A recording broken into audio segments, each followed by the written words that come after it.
Bonjour à tous, je vous présente aujourd'hui le Château de la Grave Nectar 2015. La cuvée Nectar est une cuvée un petit peu particulière chez nous. C'est une véritable cuvée sélectionnée à partir d'un terroir très particulier et de très vieilles vignes de Merlot uniquement, puisque c'est 100% Merlot qui ont plus de 65 ans. C'est une petite cuvée en quantité, une très belle cuvée en qualité, surtout sur ce millésime 2015 qui fait partie à Bordeaux des plus grands millésimes des dernières décennies. Il nous livre des vins qui sont très amples, très charmeurs, sans aucune austérité, ce qui va faire vraiment l'harmonie et l'équilibre de ces vins de ce millésime. Alors la cuvée Nectar, c'est une cuvée de concentration.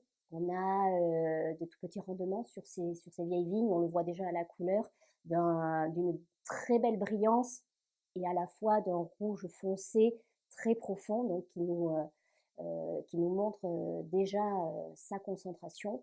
Ensuite, au nez, vous avez vraiment un nez très profond également, de fruits rouges bien mûrs. On est sur des cerises griottes, parfois un petit peu pruneaux, et mêlées ici à des notes boisées et épicées qui sont déjà au jour d'aujourd'hui très bien fondues et déjà très harmonieuses.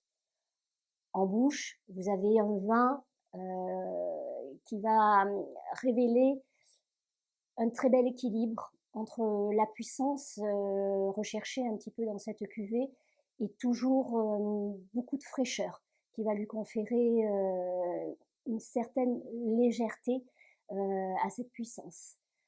Jamais faire de vin lourd, c'est vraiment un petit peu le leitmotiv des vins de Bordeaux qui se doit normalement. Et à la fois, vous avez une structure tannique qui va être toujours très élégante et très bien équilibrée, avec une longueur en bouche exceptionnelle. C'est un grand millésime, c'est un grand vin de garde, ce qui en fait un petit peu un vin unique, mais qui à la fois se laisse apprivoiser très très facilement. Il est à servir chambré, entre 18 et 20 degrés. C'est un vin qui va accompagner merveilleusement toutes vos viandes rouges grillées, vos magrets de canard, rôtis de biche, civet de sanglier et bien sûr tous les fromages de préférence affinés.